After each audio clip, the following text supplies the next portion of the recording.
Hey guys, welcome to Sneha vlogs. యాక్చువల్గా ముందు రోజు ఫ్రైడే అనమాట. నేను షిఫ్ట్కి పోయి వచ్చి అండ్ రూమ్ అంతా క్లీన్ చేసుకున్నా అండ్ దేవుడు పెట్టడానికి అదంతా టేబుల్ అంతా కూడా క్లీన్ చేసుకున్నా. విగ్రహాని కోసం వస్తే నేను చెప్పాను కదా మీ అందరికీ లాంగ్ వీడియోలో చెప్తానని చెప్పి, సో చెప్పే టైం అయితే వచ్చేసింది. అండ్ దానికన్నా ముందు ఒక విషయం అయితే చెప్తా. నేను కాలేజెస్కి కానీ యూనివర్సిటీస్కి కానీ వెళ్ళేటప్పుడు నాకు డే 1 ఎవరైతే ఫ్రెండ్స్ అవుతారో వాళ్ళే ఇంకా నాకు ఆ ఇయర్ అంతా, ఐ మీన్ ఎన్ని ఇయర్స్ కోర్స్ ఉంటే అన్ని ఇయర్స్ నాకు ఇంకా అలానే ఫ్రెండ్స్గా ఉండిపోతారనమాట. సేమ్ ఈ అమ్మాయి కూడా అంతేని, భవ్యశ్రీ అనమాట. నేను ఇండియాలో ఎంఎస్సీ చేస్తున్నప్పుడు తను నాకు పరిచయం అయింది. సో స్వీట్, నాకు తనంటే చాలా ఇష్టం. తనే నాకు ఈ వినాయకుడిని ప్రజెంట్ చేసింది. సో చూసారు కదా, అరేంజ్మెంట్స్ అన్నీ అయిపోయినాయి. జస్ట్ పూజ చేసుకోవడం ఒక్కటే ఉంది. సో రేపు పొద్దున్నే లేచి ఇంకా బాత్ చేసేసి ప్రసాదం చేసుకొని ఆ తర్వాత పూజ చేస్తా. సో మీరు అనుకోవచ్చు అప్పటిదాకా ఇవన్నీ ఇట్లా వాడిపోవా అని చెప్పి, ఎందుకో నాకు ఇప్పుడే పెట్టేసుకోవాలనిపించింది. బట్ నాకైతే వినాయక చవితి అంటే గొప్ప గట్టిగా గ్రాండ్గా చేసుకోవాలనిపిస్తుంది. అందరికీ అంటే లైక్ అన్నీ పెట్టి అందరినీ పిలిచి అట్లా.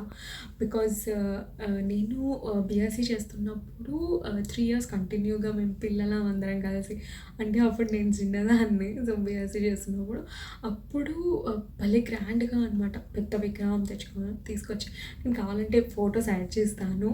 సో చూడండి, లైక్ 3 ఇయర్స్ భలే సెలబ్రేట్ చేసుకున్నాం. అండ్ మా పేరెంట్స్ అంటే లైక్ ప్రతి ఒక్క ఇంటి నుండి చిన్నపిల్లలు వస్తారు కదా, వాళ్ళ ఇంటి నుంచి వచ్చే ప్రతి పిల్లలు వాళ్ళ పేరెంట్స్ వచ్చి లైక్ అన్నీ చదివేవారు, సాంగ్స్ పాడేవారు.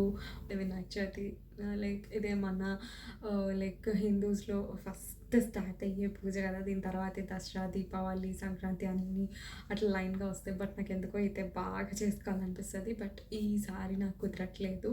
చిన్నగానే మంచిగా లైక్ హార్ట్ఫుల్గా చేసుకుందామని అనుకుంటున్నాను. అండ్ నెక్స్ట్ ఇయర్ దేవుడు నాకు మంచిగా బ్లెస్ చేస్తే నేను ఇంకా మంచిగా చేసుకోవాలి అని అనుకుంటున్నాను. దేవుడి దయ, దేవుడు ఎంతలో ఇస్తే అంతలోనే తృప్తి పడాలని అంటారు కదా.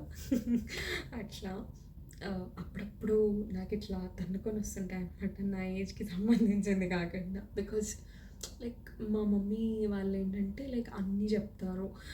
ఒక్క మీరు చదువుకుంటున్నారు, ఇట్లా ఉండండి, అట్లా ఉండండి, వాట్ ఎవర్ మీ ఇష్టం, బట్ కొన్ని పద్ధతులు కూడా తెలిసి ఉండాలి అని చెప్పి చాలా క్లియర్గా మెన్షన్ చేస్తారనమాట మా మమ్మీ వాళ్ళు.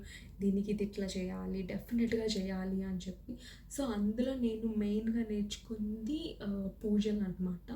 సో నాకు కొంచెం అలవాటు. సో ఏది ఎలా చేయాలి ఏంటి అని నాకు లిటిల్ బిట్ ఐడియా అయితే ఉంది. నాకేమైనా తెలియకపోతే డెఫినెట్గా మమ్మీ కాల్ చేసి కనుక్కుంటాను.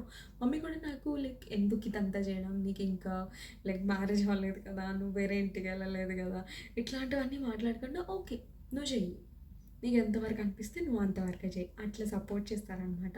మా మమ్మీ అనే కాదు, మా పిన్ని అందరూ, ఇంకా ఇంట్లో వాళ్ళందరూ ఎవ్వరు కూడా పర్లేదు నువ్వు అంత చేయకపోయినా పర్లేదు అట్లా ఏం చెప్పరు. రేపు ఎట్లా ఉంటుందో ఏంటో నాకైతే ఐడియా ఏం లేదు, నేనేం ప్లాన్ చేసుకోలేదు. బట్ ప్రసాదం ఏం ప్రిపేర్ చేయాలో మాత్రం బ్లైండ్గా ఫిక్స్ అయ్యాను. మమ్మీకి కూడా అడిగాను ఎలా చేయాలి ఏంటి అని. Okay let's see. సో రేపు మార్నింగ్ కలుద్దాం. అంతవరకు స్టే ట్యూన్. మార్నింగ్ లేచి బాత్ చేసి ఇంకా ప్రసాదాలు అయితే ప్రిపేర్ చేసుకొని పూజ అయితే చేయడానికి వచ్చేసాను. సో అష్టోత్రాలు అండ్ అలాగే కథ ఖచ్చితంగా వినాలి కదా, సో నేను ఫోన్లో అయితే పెట్టేసుకున్నాను. నాకు కొన్ని బ్లెస్సింగ్స్ అందరికీ ఉండాలని కోరుకుంటున్నాను.